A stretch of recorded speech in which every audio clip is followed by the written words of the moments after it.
আবার স্বাগতম। এবং এখন আমি তোমাদের দেখাবো যে কিভাবে অনির্দিষ্ট সমাকলন করতে হয়, এবং আমি এটাও তোমাদের বোঝাতে চেষ্টা করব যে কেন আমরা এটা এভাবে করি, যেভাবে আমরা এটা করি। তো আমার মনে হয় এটা প্রায় এই পাঠ্য বইয়ে পাওয়া যায় না। যাই হোক, তো ধরা যাক যে এটা হচ্ছে দূরত্ব, এবং আচ্ছা আমি এখানে লিখি, তাহলে ধরে নিই যে দূরত্ব হচ্ছে এস। তো এটাকে আমি একটি ফাংশন হিসেবে লিখি। তো ধরা যাক যে এখানে দূরত্ব হচ্ছে, আচ্ছা আমরা এখানে 5 থেকে শুরু করেছিলাম, তাহলে এখানে 2t ধরি পাওয়ার 3, এবং এখানে শুধু তুমি বেগ বৃদ্ধি করনি, বরং তোমার বেগ বৃদ্ধির হার অনেক বেড়ে গেছে। আর যদি আমি ভুল না করে থাকি, বেগ বৃদ্ধির হারকে ত্বরণ বলা হয়। তো যাই হোক, আমরা ধরে নিচ্ছি যে এটা হচ্ছে 2t পাওয়ার 3 যোগ 5। এখন মনে করি যে আমি জানতে চাই আমি কত দূরে যাব t সমান 2 সেকেন্ড থেকে t সমান 5 সেকেন্ড পর্যন্ত। তো আমি আসলে এখানে পুরো দূরত্বটা খুঁজছি না, আমি শুধু জানতে চাচ্ছি যে আমি t সমান 2 থেকে t সমান 5 সেকেন্ডের মধ্যে আমি কতটা ভ্রমণ করছি। তাহলে এটা হতে পারে 2 এবং এটা 5। তো এটাকে সহজভাবে করার উপায় হচ্ছে যে এই ফাংশনকে t সমান 5 এ বের করতে পারি। তো আমি অন্য একটি রং নিয়ে নিই, কারণ এটা খুব এলোমেলো হয়ে যাচ্ছে। তো এই ফাংশনটাকে আমি t সমান 5 এ বের করতে পারি। আচ্ছা, এখানে সব কিছু খুব অন্ধকার মনে হচ্ছে। তো t সমান 5 এ এটা হবে 5 পাওয়ার 3, তো 125, তাহলে 250, অর্থাৎ 255। হ্যাঁ, তাহলে বস্তুটা t সমান 5 এ এটা 255 ফিট উপরে উঠবে, এবং সময়ের মান 2 হলে এটা কতটা উপরে উঠবে? 2 পাওয়ার 3 হলে এটা হবে 8, গুণ 2 হবে 16, যোগ 5 হলো 21। এখন আমাদের শুধু বের করতে হবে যে t সমান 2 থেকে t সমান 5 পর্যন্ত এটা কতটুকু ভ্রমণ করে। তো এটাকে আমরা এভাবে লিখতে পারি যে s অফ 5 বিয়োগ s অফ 2, অর্থাৎ 5 সেকেন্ড পরে আমি কত দূর ছিলাম, এবং বিয়োগ আমি 2 সেকেন্ডের সময় কোথায় ছিলাম। তো অর্থাৎ 255 বিয়োগ 21, তার মানে এটা হবে 234। এখন এই 234 ফিট এটা হচ্ছে দূরত্ব, যেটা আমরা এই সময়ের মান 2 থেকে 5 সেকেন্ডের মাঝে আমরা অতিক্রম করেছি। তো এটা খুবই মজার। এখন আমার মনে হয় তুমি বুঝতে পারছো যে আমি এর আগের ভিডিওতে কেন এই ইন্টিগ্রাল বের করেছিলাম। তো এখন চলো আমরা এই ডেরিভেটিভের ফাংশনটা আঁকি। তো এই ডেরিভেটিভ কি হবে? আচ্ছা, ধরা যাক যে এটা হচ্ছে v অফ t, কারণ এটা হচ্ছে সময়ের সাপেক্ষে দূরত্বের পরিবর্তনের হার। তো এখানে 3 গুণ 2 হবে 6t পাওয়ার 2, আর এই ধ্রুবকটি এখানে চলে যাবে, তাই না? তাহলে এটা হচ্ছে শুধু 6t স্কোয়ার। আর এখানে আসলে ব্যাপারটা বোঝা যায়, কারণ তোমার গতিবেগ থেকে তুমি কোথা থেকে শুরু করেছিলে এটা বোঝা খুব বেশি জরুরি না, তাই না? তুমি যদি 10 ফিট অথবা 2 ফিট থেকে শুরু করো, তোমার গতিবেগ আসলে একই থাকবে, তাই না? তো তোমার গতিবেগ আসলে শুরুর অবস্থানের উপর খুব একটা নির্ভর করে না। তো এটা আমি চিত্র এঁকে দেখাই, এবং দেখছো যে ক্যালকুলাস করতে গিয়ে তুমি পদার্থবিদ্যার কিছু ধারণা পাচ্ছ।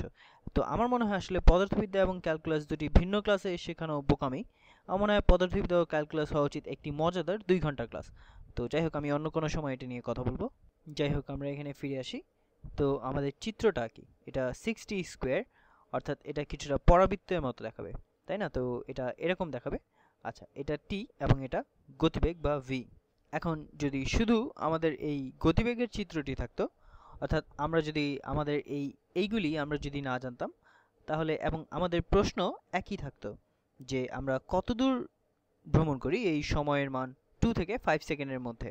তো কতটুকু দূরত্ব অতিক্রম করে এই সময়ের মান 2 থেকে 5 এর মধ্যে। তো এটাকে আমরা আগের ভিডিওতে যেভাবে করেছিলাম সেভাবে করতে পারি, যে আমরা বেশ কিছু ছোট আয়তক্ষেত্র নিতে পারি, এবং তাদের প্রস্থ অনেক ছোট হবে, এবং সেটার সাথে আমরা গুণ করতে পারি এই তাৎক্ষণিক গতিবেগের সাথে। এবং তারপর আমি দুঃখিত, হ্যাঁ, তো তারপর আমি এই সব আয়তক্ষেত্র যোগ করব। তো দেখো কত সুন্দর লাগছে। তো আমি এই সব আয়তক্ষেত্র যোগ করব,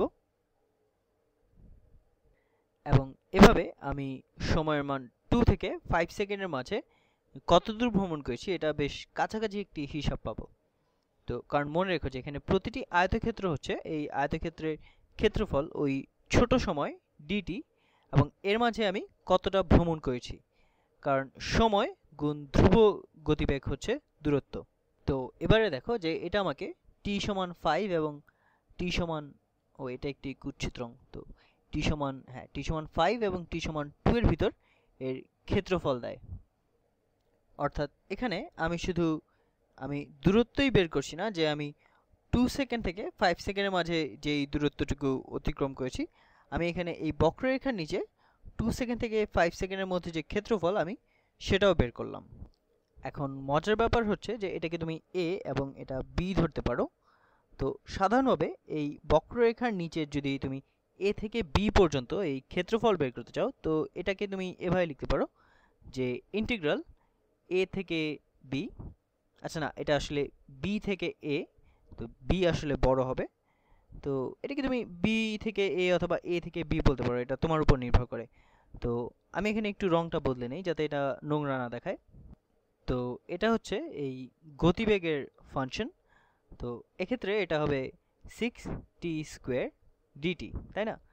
এখন এটা যদি শুধুমাত্র 2 এবং 5 না হয়ে এটা a এবং b হয়, তো এটা যেভাবে করবে তা হলো যে তুমি প্রথমে এই ভিতরের ফাংশনটাকে ইন্টিগ্রাল করবে এবং তারপর তুমি এই ফাংশনের b এর মান বসাবে এবং তারপর a এর মান বসাবে এবং তারপর এই b এর মান থেকে a এর মানটা বিয়োগ করবে। আচ্ছা, তাহলে এটা আমরা বের করে ফেলি। এখানে ইন্টিগ্রাল হবে 2t পাওয়ার 3 এবং তারপর আমরা এর মান বের করব যখন t এর মান হয় b এবং a এর জন্য। আচ্ছা, আমি পুরনো সংখ্যাটি রেখে দিই, তো এটা হবে 5 এবং 2 এর জন্য। তো তুমি এটাকে 5 এ বের করলে এটা হবে 255 আর এটাকে 2 এ বের করলে তুমি পাবে 21। আমাদের যখন চিত্রটি ছিল তখন আমরা যা করেছিলাম এখানেও আমরা ঠিক তাই করেছি। আমি তোমাদের এটা করে দেখিয়েছি কারণ আমি তোমাদের বিভ্রান্ত করতে চাইনি। আমি শুধু তোমাদের দেখাতে চেয়েছিলাম যে প্রথমত এই বক্ররেখার নিচের ক্ষেত্রফল হচ্ছে এটা ইন্টিগ্রাল কেন, এবং দ্বিতীয়ত ধরা যাক যে আমরা ইন্টিগ্রাল করব a থেকে b পর্যন্ত, তো এটা সমান কেন এই ফাংশন অফ b বিয়োগ ফাংশন অফ a হয়, তো আমরা কেন এটা এভাবে করি। তুমি হয়তো অনেক পাঠ্য বইয়েও এটা দেখে থাকতে পারো যে এটা এভাবে দেয়া থাকে। আমি শুধু বলতে চাচ্ছি যে আমি যদি একটি বক্ররেখার নিচের ক্ষেত্রফল বের করতে চাই, তো a থেকে b পর্যন্ত, তা আমার এর ইন্টিগ্রাল বের করতে হবে। তো এখানে এই বড় হাতের f এটা হলো ইন্টিগ্রাল, তো তাহলে আমরা এবং এই b থেকে a বিয়োগ করব, তাহলে আমরা যে পার্থক্য পাবো সেটাই হচ্ছে এই ক্ষেত্রফল। এখানেও আমরা তাই করেছিলাম যখন আমরা এই দূরত্বের লেখচিত্র নিয়ে কাজ করছিলাম। তো আমি এখানে এই ইন্টিগ্রাল এবং ডেরিভেটিভ ব্যবহার করেছি যে গতিবেগ এবং দূরত্ব ব্যবহার করার জন্য, এবং আমি এটা তোমাদের ধারণা দেওয়ার জন্য করেছি যে কেন এই ইন্টিগ্রাল করলে বক্ররেখার নিচে ক্ষেত্রফল পাওয়া যায়। তো আমি এটা এখানে যা লিখেছি সেটা একটু স্পষ্ট করে লিখি আর একটু পরিষ্কার করি। আচ্ছা, ধরা যাক f of x এটা বড় হাতের f, আচ্ছা না, এটা আমি আর একটু ভালোভাবে করি। তো বড় হাতের এই f of x এটার ডেরিভেটিভ সমান হচ্ছে f of x। তো এর অর্থ হচ্ছে এটা ক্যালকুলাসের আসলে খুব মৌলিক একটা ব্যাপার, তো আমি নিশ্চিত না হয়ে এটা করতে যাচ্ছি না। আচ্ছা, আমার এটা একটু নিশ্চিত হতে হবে। আসলে আমি অনেক দিন ধরে অঙ্ক করিনি এবং কাজেই এখন আমার যা মনে পড়ছে বা আমি এখন যা পড়ছি তো সেটা অনুযায়ী বলছি। তো বড় হাতের f of x এর ডেরিভেটিভ সমান হচ্ছে f of x, এবং আমি বলছি যে আমরা যদি a থেকে b পর্যন্ত এই ছোট হাতের f of x এর ইন্টিগ্রাল নেই, তো এটা সমান হবে বড় হাতের f of b বিয়োগ f of a। পরবর্তী উপস্থাপনা এটা আমি ব্যবহার করব এবং এটাকে ব্যবহার করা আসলে অনেক সহজ, তুমি যদি জানো যে কিভাবে ইন্টিগ্রাল করতে হয়। তো আমি 3টা ভিডিও করেছি যাতে তোমাকে এখানে একটা সাধারণ ধারণা দেওয়া যায়। তো এটা কি দ্বিতীয় না তৃতীয়, যাই হোক, তো এগুলি শুধু তোমাকে ধারণা দেওয়ার জন্য যে তুমি যদি এটা কেন এভাবে করা হয়, তো তুমি যদি নিজের জীবনে এটা ক্যালকুলাস প্রয়োগ করো অথবা কোনো কম্পিউটার প্রোগ্রাম ব্যবহার করো তখন এটা খুব গুরুত্বপূর্ণ। তো পরবর্তী কিছু ভিডিওতে আমি কিছু সমস্যার সমাধান করব এবং তোমাকে দেখাবো যে এটা ব্যবহার করা আসলে অনেক সোজা। তো পরবর্তী উপস্থাপনায় দেখা হবে।